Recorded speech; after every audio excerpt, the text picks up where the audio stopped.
adobong manok. Ilonggo style po ito. Dapat ay pretohin muna yung manok bago adobohin para medyo mas maganda yung laman. Yan, prito-prito lang bago igisa. Igisa natin sa bawang at sa sibuyas at saka luya.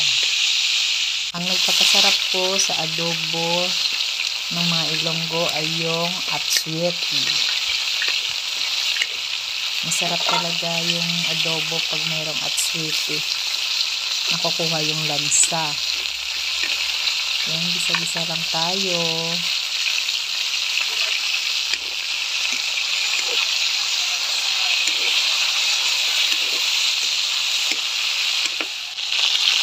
Lagyan natin ng toyo saka konting tubig. Hintayin lang po natin maluto. Lagyan din natin ng laurel at saka pamintang durog po yung ginamit ko. Yan, lagyan ng konting asukal pampalasa. Yan, at sweety. Naglagay po pala ako ng Knorr cubes na chicken. Yan, luto na po. Kain po tayo.